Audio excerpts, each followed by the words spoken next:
Level 1. Buster. You show up on Grove Street with a trash bag of clothes and a cousin's address on the back of a bus ticket. Your cousin isn't home. A kid on the corner tells you he moved 2 weeks ago. You sit on the curb in front of the cul-de-sac and count $11 in your pocket. A car idles past you twice. The third time it stops. The man who gets out is heavy-set, smooth-talking, button-up over a white tee. People call him Big Smoke. He asks who you're looking for, nods like the name means something, goes inside the house at the end of the cul-de-sac, and comes back to say, "There's a couch you can sleep on tonight." You sleep on that couch for 3 nights. On the second night, you get up at 2 in the morning and sit on the front step. A car idles up to the garage. A man gets out, goes in, comes back in 2 minutes, drives off. Nobody tells you to go back inside. Nobody tells you anything. On the third morning, you walk to the burger shot on Chamberlain and come back to find $20 folded under your shoe. You don't know who left it. On the fourth morning, Big Smoke comes into the kitchen and sets a paper bag and an address in front of you. He says someone will tell you what to do with it. He leaves before you can ask anything. You pick up the bag. You don't look inside. You sit with it on the couch for 10 minutes, and then you get up and walk out the door. Level 2. Runner. The address is in Jefferson. You walk east through Ganton, cross the tracks, find the corner. A man between 2 parked cars takes the bag without a word. You walk back in 19 minutes. Big Smoke counts something in his head and says good. You do it again the next day. Different corner, different bag. Every morning for 2 weeks. Jefferson, Idlewood, a block off the tracks you don't know the name of. The routes change, but the instructions don't. Be back in 20, don't talk, don't run, don't look in the bag. On the 7th run, an LSPD cruiser pulls up behind you on Chamberlain Hills and taps the siren once. Your stomach drops. You stop. Hands out of your pockets. The officer asks where you're going. You name the burger shot 2 blocks ahead. He looks at the bag. You look at the bag. He drives off. You don't run. You walk to the drop, hand it over, walk back. You say nothing to anyone about the stop. That evening, Big Smoke asks if anything happened out there. You say no. He looks at you for a long time. Then he puts $20 on the table between you. The next day, the wiry man with the beanie, Ryder, you'll learn, is waiting outside. He takes you to the end of the block and points at a corner on Grove and Chamberlain. He says, starting tomorrow, that's yours to watch. You look at the corner. You look at Ryder. He's already walking back toward the house. Level 3, associate, 2 weeks on the couch, and Big Smoke tells you to come outside. He points you toward the corner of Grove and Chamberlain. Stand there. Watch who comes and goes. Come tell him if any purple shows up. No gun. No explanation. You do it for 6 hours. 3 cars slow down, do business with the man at the far end, and leave. No purple. You go back and report. He nods. You do it again the next morning and the morning after, until it stops feeling like a test and starts feeling like a shift. The wiry man picks you up in a Greenwood one evening and drives east into Jefferson. He hands you a can of green spray paint before the car stops.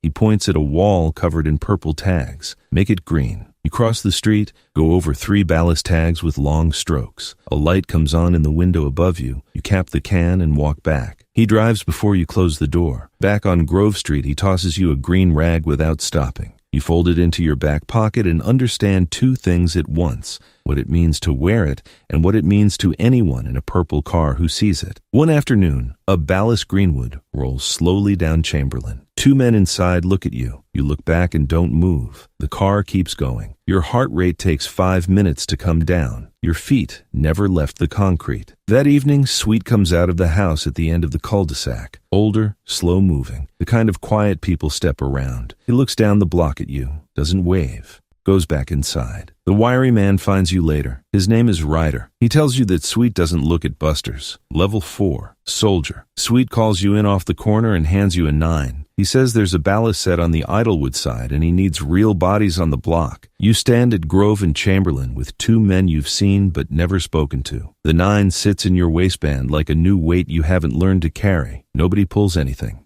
After 4 hours in the heat, Sweet calls you back. 3 days later, they come. A purple Savannah rolls down Grove Street at midnight, slow enough that everyone on the block knows what it is.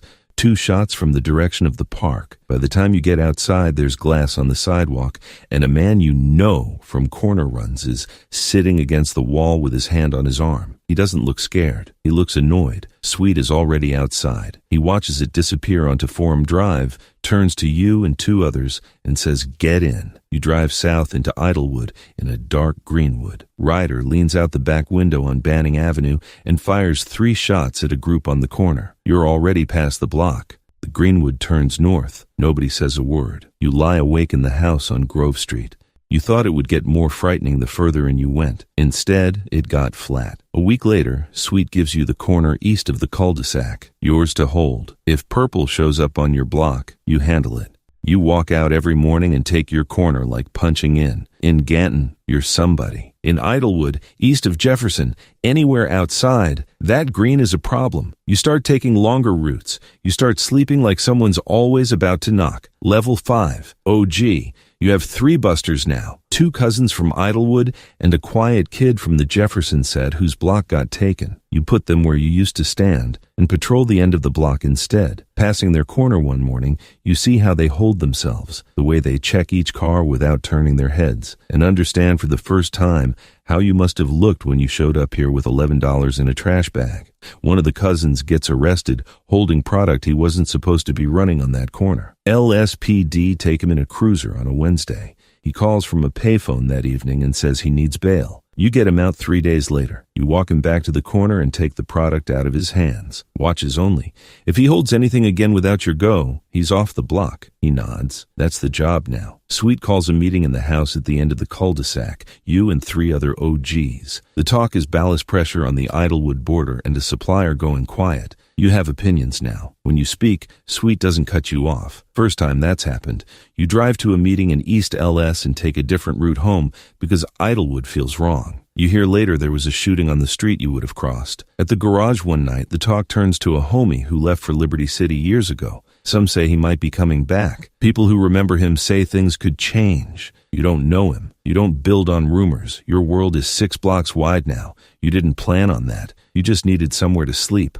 Level 6. Lieutenant. Sweet gives you 4 corners. 2 in Ganton, 1 on the Jefferson boundary, 1 toward Idlewood. You manage 11 men directly. Not your problem until something goes wrong. And something always goes wrong. The homie from Liberty City is back on Grove Street. You see him once in the cul-de-sac talking to Sweet outside the garage. Older than you expected, moving like someone who came back to find the space where something used to be. You don't introduce yourself. You're already late to Jefferson. The Jefferson corner's running slow. Ballast pressure on the Idlewood side is scaring buyers off. You go yourself the next morning and stand that corner for 3 hours until regulars come back. You're there again that afternoon. The corner moves. A week later, the Ballas take it anyway. 6 men in 2 cars at 2 in the morning. Your man calls from a payphone half a block away. You call Sweet. What follows takes a week and 3 nights through Idlewood, Ganton, and a stretch near Vinewood Hills nobody talks about afterward. At the end of it, the corner is yours again. Back in Ganton,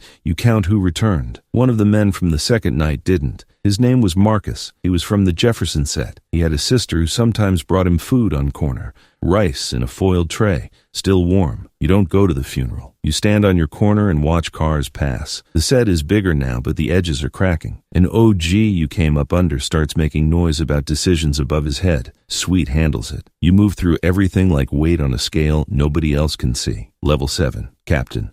Sweet calls you into the house before meetings now, not after. He used to debrief you. Now he asks you questions before he decides anything. The shift is small, but the men on the block notice it before you do. They start using a different name when they need something, and it isn't your name. You run the war against the Ballas from a back room on Grove Street. Phones, people, route maps drawn in pen on paper you burn after. 3 fronts. Idlewood, Jefferson, the stretch along Chamberlain that's been contested since before you got here.